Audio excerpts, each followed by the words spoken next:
우리 하나님께 감사와 영광의 박수 올려드립니다. 할렐루야, 아멘.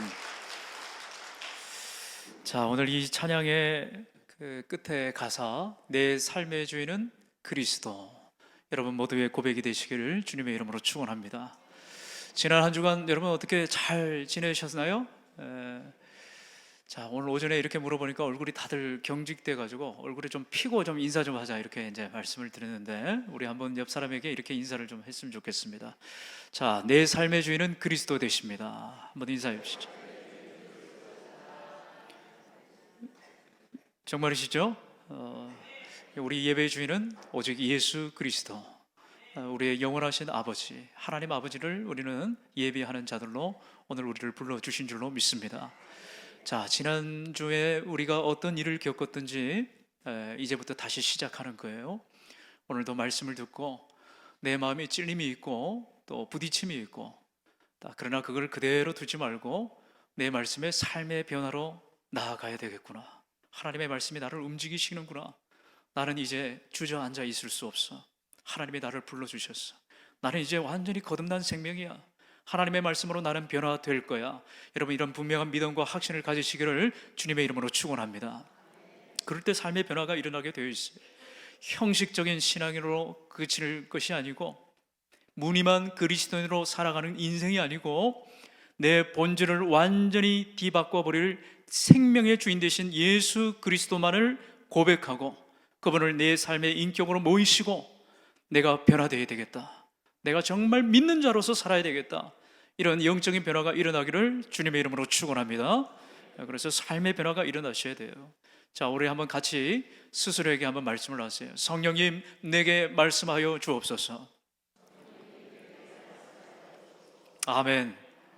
그래요. 오늘 이 말씀을 통해 가지고 우리의 굳어져 버린 마음, 강팍해져 있는 마음, 완고해 있는 마음, 정말 그 견고한 신처럼 딱딱하게 굳어져 있는 이 교만한 마음을 하나님의 말씀이 그 틈을 타고 가셔가지고 깨부시고 우리의 완전한 그 심령의 밭이 옥토와 같이 빚어지는 은혜가 있기를 주님의 이름으로 축원합니다.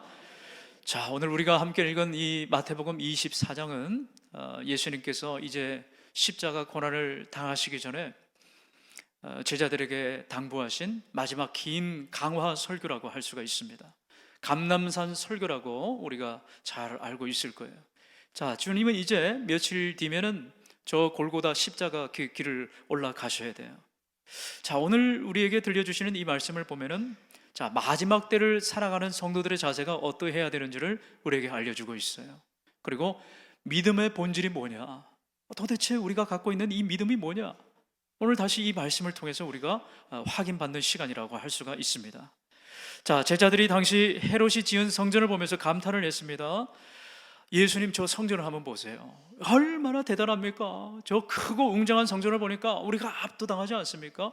야, 저 성전이 우리 유대 땅에 예루살렘 저 성전이 있는 거 보니까 얼마나 대단한지 모릅니다. 주님, 그렇지 않으세요? 제자들이 예수님께 물어봐가지고 마치 동의를 구하듯이 이렇게 물어본 거예요. 자, 이 성전이 어떤 성전이냐 하면은 헤롯 대왕 당시에 46년 동안이나 짓고 있었던 성전입니다. 아직도 공사 중이에요. 완료되지 않았어요.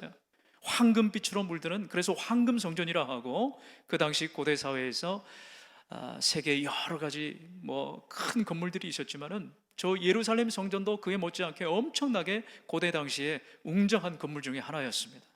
그러니까 예수님께 나와가지고 이렇게 물어본 거예요. 자부심이 담겨져 있죠. 우리 유대 민족의 마치 중심부와 같은 성전 중심의 어떤 신앙들을 볼 수가 있어요. 근데 예수님께서 이 질문을 받고 뭐라고 말씀을 하세요? 뜻밖의 지금 말씀을 하시는 겁니다. 2절에 보니까 대답하여 이르시되 너희가 이 모든 것을 보지 못하느냐, 내가 진실로 너희에게 이르노니 돌 하나도 돌 위에 남겨지지 않고 다 무너뜨려지리라. 아멘.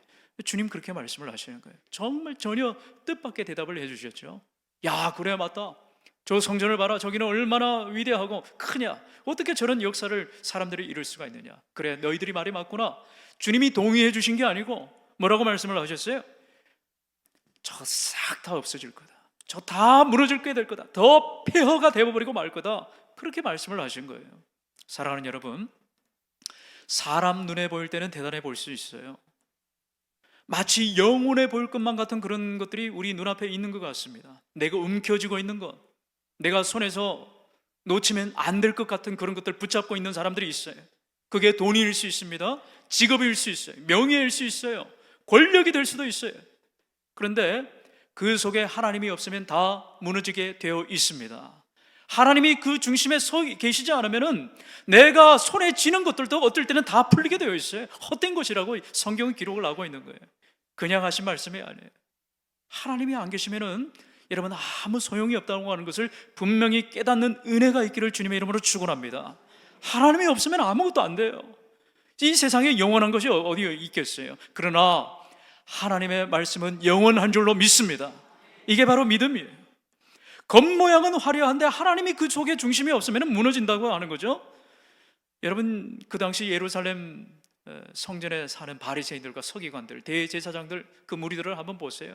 겉모양은 종교적이었어요. 하나님을 향해서 예배한다고 하고 열심을 가지고 있었지만은 정작 성전에 계셔야 될 그 하나님을 예배하는 자들은 거기에 없었다고 하는 거예요. 그게 문제라고 하는 거죠. 사람은 여러분, 우리가 신앙생활을 할 때 사람의 박수와 인정을 받으려고 그렇게 신앙생활 하지 마십시오. 사람에게 눈에 띄려고 신앙생활 하지 마세요. 하나님 눈에 띄는 은혜가 있기를 바랍니다. 그러려면 우리가 어떻게 해야 돼요? 오늘도 이 예배 와서 그냥 가시는 게 아니고 내 중심에 누가 계셔야 되는 겁니까? 하나님의 말씀이 내게 임하여 주시옵소서. 이 믿음이 있으셔야 되는 거예요. 내게 말씀하여 주옵소서.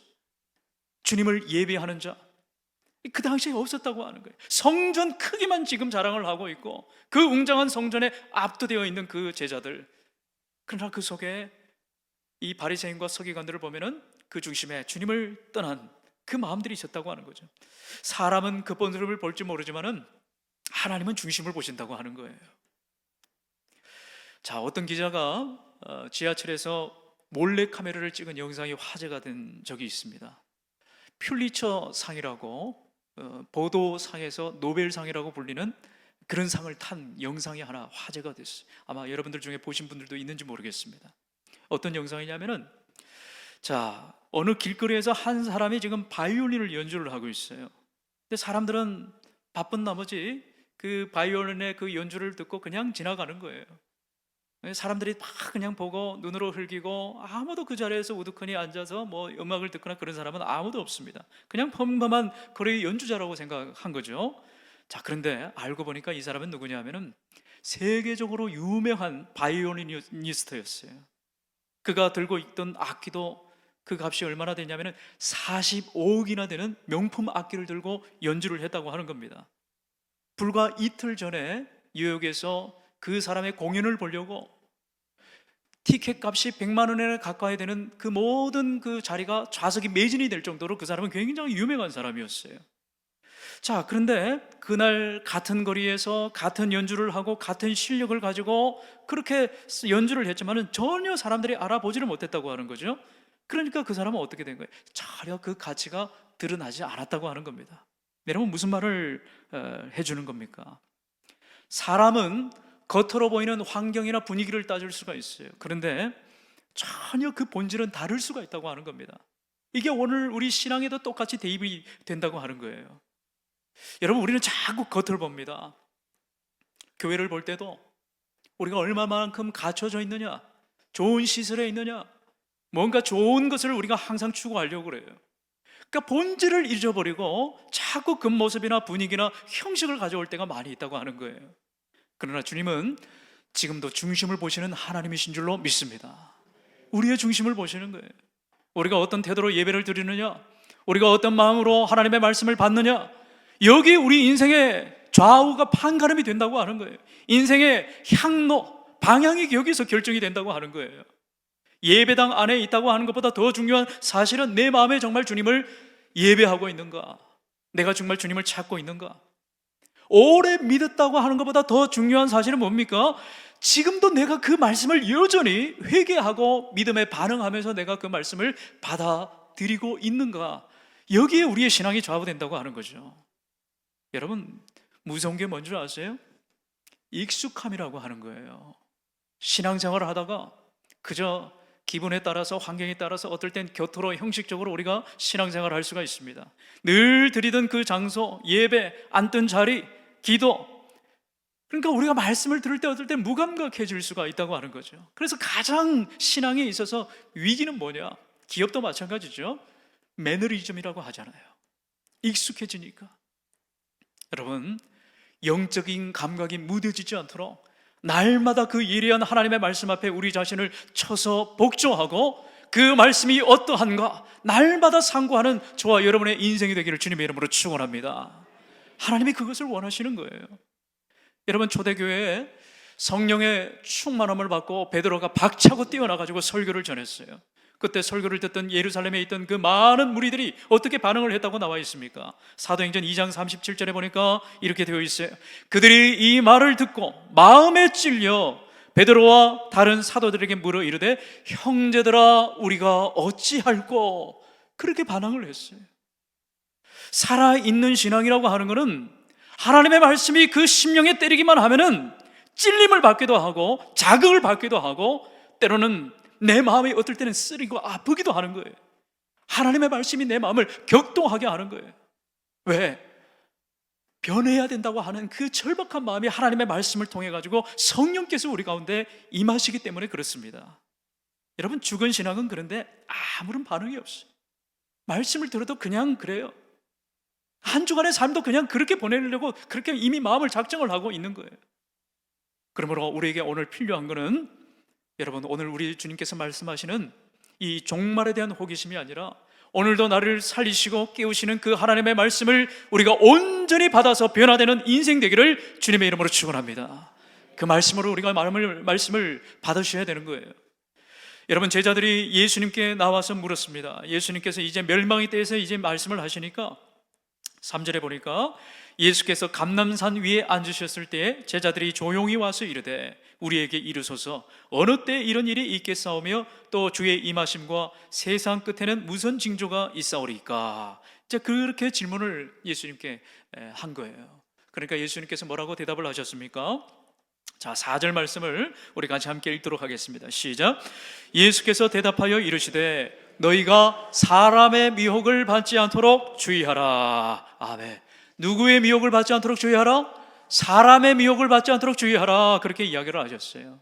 말세가 되면은, 마지막 때가 되면은 미혹하는 영들이 많이 일어나게 될 거다. 그래서 오늘 주님은 미혹을 받지 않도록 주의하라라고 오늘 우리 제자들에게 당부하고 있는 것을 보게 됩니다. 자, 5절에 보니까 이렇게 되어 있어요. 5절 우리 같이 한번 읽습니다. 시작.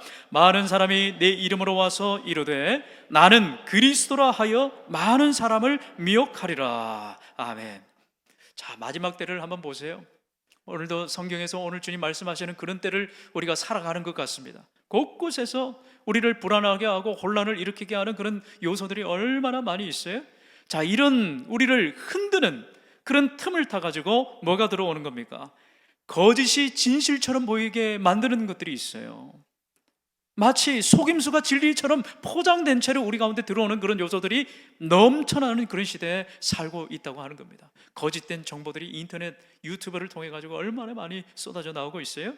자, 사람들이 이 틈을 타가지고 예수님의 이름을 빙자해서 자신을 높이고 신앙을 왜곡해야 하는 그런 일들이 많이 일어나게 될 거다. 그렇게 해서 사람들이 많이 쉽게 흔들리는 것을 보게 되죠. 건강한 신앙으로 자라나는 것을 방해하는 것을 보게 됩니다. 어떨 때는 믿음에서 떨어져 나가게 만들어 버린다고 하는 거예요. 왜 이렇게 많이 흔들리는 겁니까? 왜 이렇게 많이 사람들이 믿음의 그 선로에서 이탈되는 형상들이 일어나고 있는 거죠? 믿음이 약해서가 아니에요. 단지 신앙이 약해서만이 아니라 우리 마음 가운데 어떤 마음이 도사리고 있냐면은 고난 없이 복을 누리려고 하는 마음이 있어요. 회개가 없이 우리 가운데 평안이 올 거라고 착각하는 그런 신앙인들이 있어요.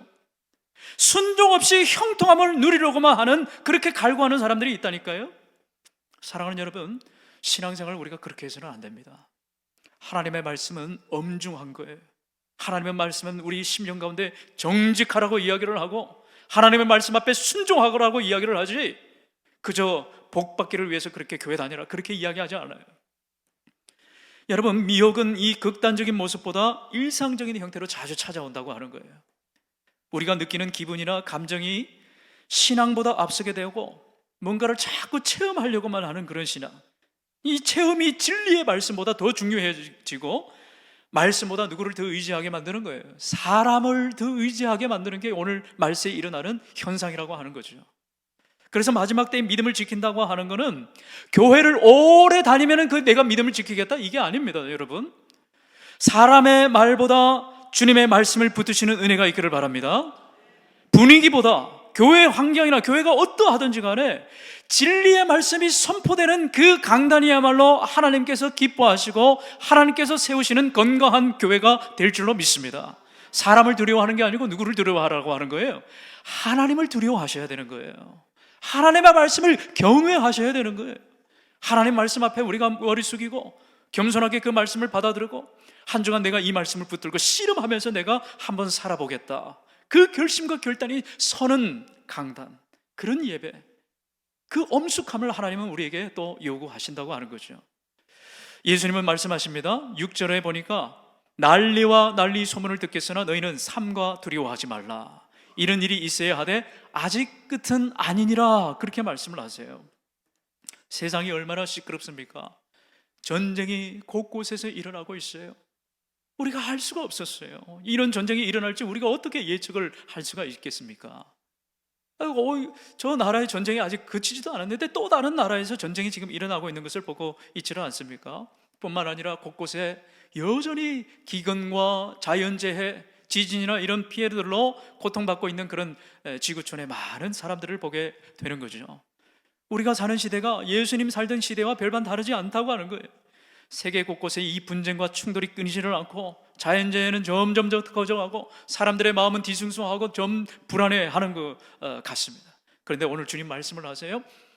아직 끝은 아니니라 말씀을 하셨어요. 아니, 이렇게 심각해지고 마음이 힘들고 저 환난의 때와 같은, 정말 이 앞으로 어떻게 될까 우리 마음 가운데는 우려하는 마음이 드는데 주님은 뭐라고 말씀하셔요? 아직 끝이 안 났다, 끝이 아니니라, 지금 그렇게 말씀을 하셨어요.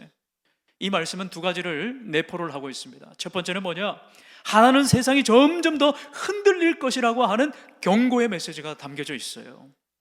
또 하나는 그 흔들림 속에서도 성도는 두려움을 가지지 말고 오늘 주시는 이 말씀을 가지고 소망을 굳게 붙잡으라고 하는 위로의 말씀이 여기에 동시에 담겨져 있는 겁니다.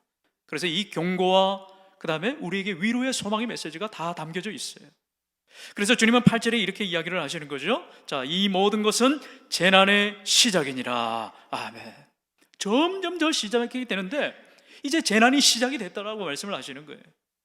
여기서 이 재난의 시작은 이 헬라 말을 원어의 의미를 풀이를 해보니까 정확하게 풀이하면은 해산하는 고통과 같다라고 하는 뜻을 가지고 있어요.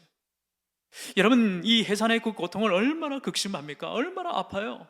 이 고통은 고통으로 지금 끝나지를 않죠. 근데 이 고통 뒤에는 뭐가 있습니까? 생명의 탄생이 있는 거예요. 아파하고 신음하고 정말 처절하게 비명 지르는 그 참혹한 그 고통 뒤에는 뭐가 있다? 새로운 생명의 창조의 역사가 있다라고 오늘 주님은 말씀을 하시는 거예요. 그러니까 이것은 무슨 말이냐? 하나님께서 이 역사를 주관하시고 심판을 하시는데 그냥 버려두시고 그냥 하나님께서 냉정하게 뒤돌아서는 것이 아니라 나중에 결국에 새 하늘과 새 땅을 향하여 하나님께서 끌고 가신다고 하는 의미를 가지고 있는 거예요. 믿는 사람들은 하나님의 주권 가운데 있음을 믿으시길 바랍니다. 하나님의 통치와 하나님의 그 생명의 역사에 새롭게 참여하는 그 시대가 언제냐? 바로 이 마지막 때 심판의 때라고 하는 거예요. 그렇기 때문에 오늘 이 말씀은 우리에게 두려움을 주시려고 하는 말씀이 아니고 마지막 때이면 때일수록 우리가 깨어서 하나님께서 어떻게 역사를 주관하시는지 소망의 눈으로 바라보라, 그 의미가 있는 거예요. 할렐루야. 여러분, 이 흔들리는 시대를 우리가 어떻게 살아야 됩니까? 이렇게 힘들고 정말 이 곳곳에서 우리를 불안을 야기하는 그런 시대 속에서 우리가 살고 있는데 그러면 우리는 어떤 마음을 가지고 살아야 되는가? 주님은 두려워하면서 꼭꼭 숨어 있으라고 말씀하지 않으셨어요. 오히려 어떻게 하라? 깨어 있으라라고 말씀을 하시는 거예요. 여러분, 옆 사람에게 한번 인사해 보세요. 깨어 있으십시오. 그렇게 해가지고 안 깹니다, 여러분. 흔들어 제껴야죠. 흔들어 그냥. 깨어 있으세요. 이렇게 이야기를 하셔야 되는 거예요. 세상이 흔들릴수록 우리가 어떻게 해야 되느냐? 선명한 믿음을 가지기를 간절히 축복합니다. 흔들리면 흔들릴수록 우리의 믿음은 더 분명해지는 거예요. 더 또렷해지는 겁니다. 세상이 어두울수록 우리는 어떻게 해야 되느냐? 성도는 더 빛을 내야 될 줄로 믿습니다. 어두워져가는 이 시대에 성도마저 빛을 잃으면 아무것도 안 되는 거예요. 빛을 가지고 더 힘을 가지고 주님의 복음의 빛을 어떻게 우리가 비출 수 있을까? 능력 있는 그리스도인으로 우리가 어떻게 세상을 살아갈 수 있을까? 자꾸 이렇게 일어나셔야 되는 거죠. 그래서 오늘 우리에게 필요한 것은 뭐냐? 환경이나 내 상황을 통제할 수 있는 그런 힘을 갖게 해달라고 기도하는 게 아니고, 어떤 상황 속에서도 흔들리지 않는 믿음을 하나님 허락하여 주시옵소서. 여러분, 그렇게 기도하셔야 되는 거예요. 그래서 세상이 흔들릴 때 그냥 나도 같이 흔들리는 것이 아니라, 세상은 흔들릴지 모르지만 하나님은 흔들리지 않는 분이심을 믿으시기 바랍니다. 세상은 다 변해요. 세상은 다 없어지는 겁니다. 그러나 영원히 변하지 않고 영원히 우리와 함께 하시는 그분이 누구시라고 하는 거예요? 하나님이신 줄로 믿습니다. 하나님의 말씀은 변하는 법이 없어요. 옛날이나 지금이나 동일한 하나님의 말씀은, 푸른 마르고 꽃은 시드나 하나님의 말씀은 영원히 서리라. 할렐루야. 하나님의 말씀이 그렇게 기록되어 있잖아요. 여러분, 그래서 우리가 찬양 가사 중에도 이런 가사가 있습니다. 세상 흔들리고 사람들은 변하여도 나는 주를 섬기리. 아멘. 여러분, 이 찬양 아세요? 우리 같이 한번 찬양해 보겠습니다.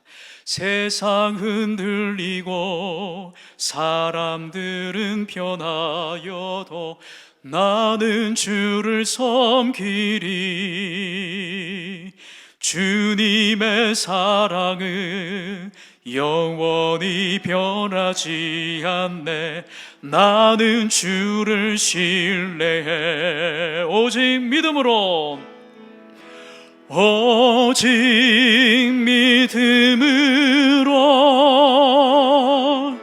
믿음으로 내가 살리라. 오직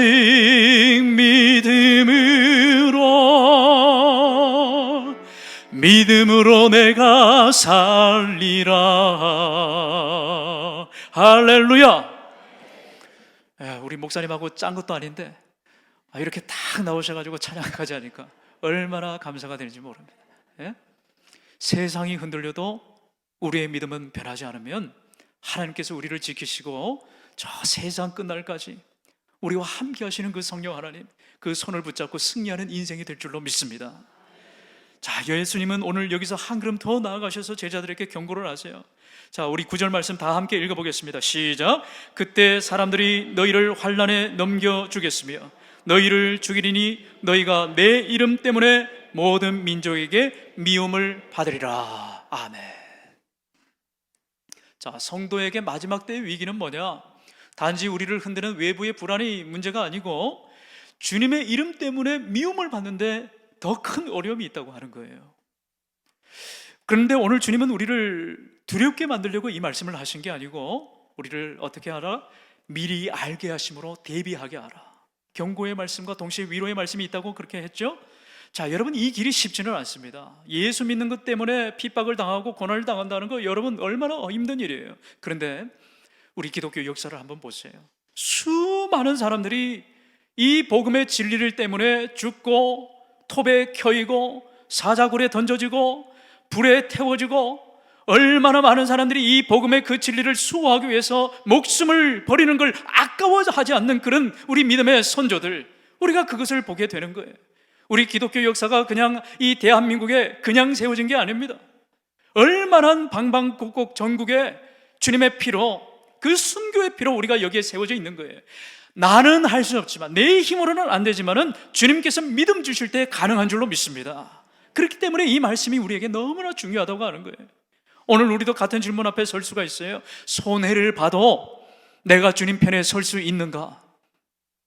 내가 주님 믿는다는 것 때문에 내가 조금 불편을 당하고 내가 희생을 좀 당하는 것 같고 오해를 받아도 내가 주님 편에 설 수 있는 그 믿음이 내 안에 있는가? 이거를 오늘 이 중심을 바라보시라고 하는 거예요. 마지막 때의 믿음은 예배당 안에 있는 사람이 갖고 있는 게 아닙니다, 여러분. 마지막 때의 믿음은 뭐예요? 내 직장과 내 관계와 내 가정 속에서, 내 일터 속에서 여러분, 그 매 순간 우리가 어떤 선택을 하는지 그 믿음이 드러나게 되어 있다고 하는 거죠. 주님은 고난 없는 그 미래를 우리에게 약속하지 않으셨어요. 그러나 끝까지 견디고 주님의 손을 놓지 않는 자에게는 구원해 주신다고 하는 분명한 축복과 소망의 말씀을 우리에게 주신 줄로 믿습니다. 그래서 이어서 굉장히 현실적인 말씀을 하시는 거예요. 여러분 10절 말씀입니다. 시작. 그때 많은 사람이 실족하게 되어 서로 잡아주고 서로 미워하겠으며 거짓 선지자가 많이 일어나 많은 사람을 미혹하겠으며 불법이 성함으로 많은 사람의 사랑이 식어지리라. 아멘. 마지막 때의 특징을 한번 보세요. 세상이 험악해지는 것뿐만이 아니고 관계가 무너진다고 이야기를 하는 겁니다. 사랑이 식어져 버려요. 사람 사이에 그 관계, 신뢰, 믿음 이런 것들이 다 무너져 버리게 된다고 하는 거예요. 그러니까 이 실족이라고 하는 것은 사람 때문에 일어나는 일이라고 하는 거예요. 사랑이 없기 때문에. 특히 여러분, 사람 중심의 신앙은 흔들리게 되어 있어요. 사람을 바라보고 저 사람에게 위로를 구하고 기대를 하고 그 사람을 붙들면은 결국 언젠가 우리에게 돌아오는 것은 뭡니까? 상처밖에 없어요. 실망하게 되어 있어요. 사람 바라보지 말고 신앙생활 하기를 바랍니다. 대신에 우리는 누구를 바라봐야 되는 거예요? 하나님만을 바라보고 의지하는 신앙 되기를 주님의 이름으로 축복합니다.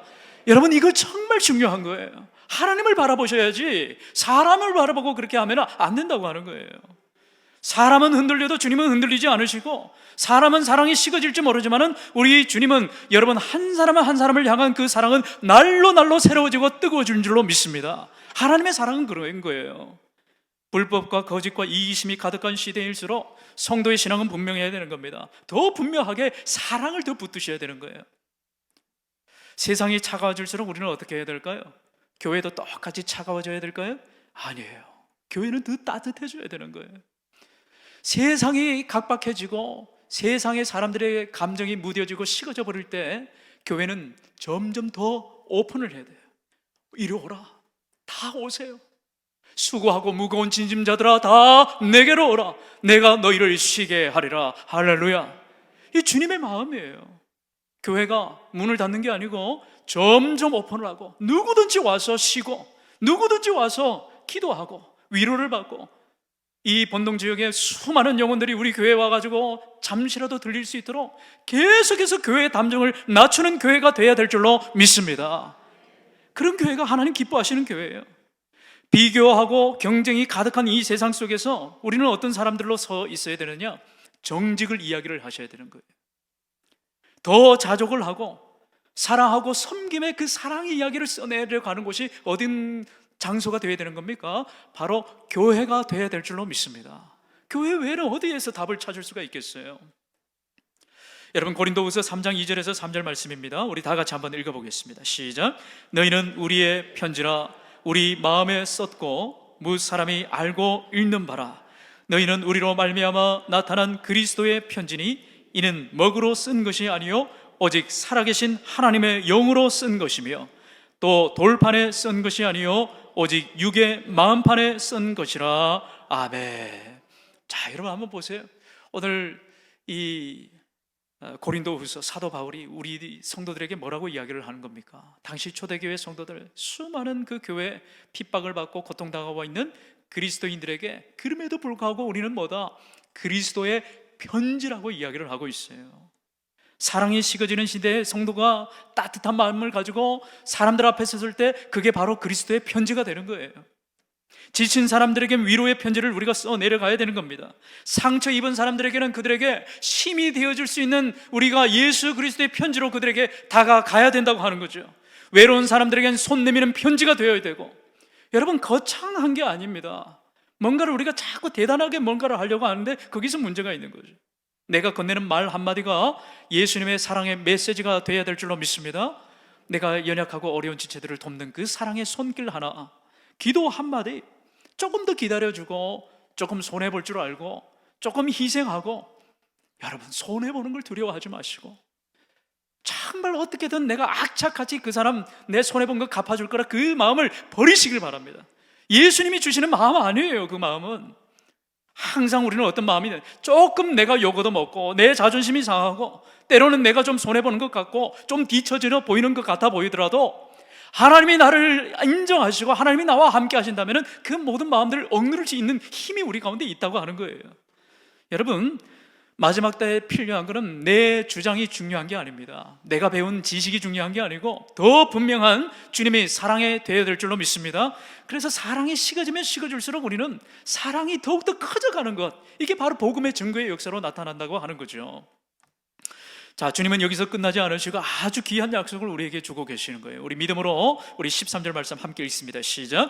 그러나 끝까지 견디는 자는 구원을 얻으리라. 아멘. 자, 오늘 말씀의 제목이기도 하고 오늘 우리 설교의 중심 구절입니다. 끝까지 견디는 자, 끝까지 견디는 자. 주님은 마지막 때를 말씀하시면서 우리를 두려움으로 몰아가시는 게 아니고 오히려 더 굳게 붙들고 계세요. 끝까지 견뎌라. 포기하지 말고 주님의 그 사랑의 손을 붙잡아라. 끝까지 신앙을 지켜라. 이렇게 말씀을 하시는 거예요.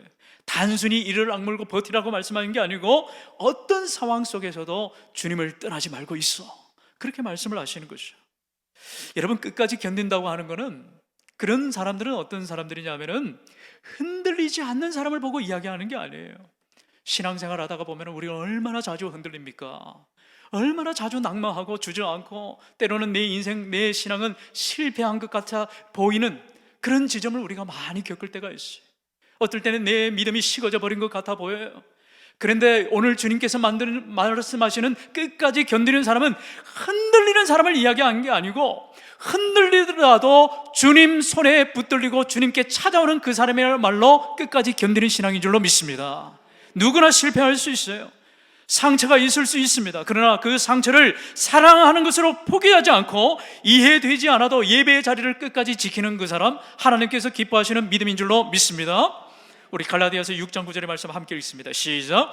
우리가 선을 행하되 낙심하지 말지니 포기하지 아니하면 때가 이름에 거두리라. 아멘.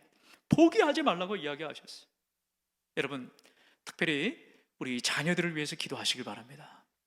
장성한 자녀들이 그 대학교 가더니 또 군대 갔다 보니까 신앙이 그냥 어디로 간지 다 사라져 버렸어요. 결혼하다니까 보니까 또 신앙생활 게을러지고 점점 나태해지니까 교회 또 안 나오는 그런 자녀들도 얼마나 많이 있는지 모릅니다. 여러분, 포기하지 마세요. 여러분, 끝까지 소망을 가지고 우리 자녀들을 위해서 믿음으로 기도할 때 반드시 그 기도가 응답될 줄로 믿습니다. 하나님, 우리 아이들 그 어릴 때 주님을 찾았던 그 순수한 마음, 정직한 마음들 회복시켜 주옵소서. 우리 신앙이 식어져 버린 우리 공동체에 많은 그런 분들이 있습니다. 생각날 때마다 기도하세요. 하나님, 저들이 하나님의 때를 알고 다시 회복하고 믿음을 가지고 주님 앞에 돌아오는 역사가 있게 하여 주시옵소서. 기도할 때 반드시 그런 역사가 일어날 줄로 믿습니다. 여러분, 믿음의 길이라고 하는 건 이만큼 힘든 거예요. 때로는 지쳐 보이고 언제 이 신앙의 길이 끝날까? 때로는 정말 포기하고 싶은 그런 마음이 들지만은 오늘 주님은 포기하지 말고 끝까지 버텨라, 끝까지 가라고 이야기를 하시는 거예요.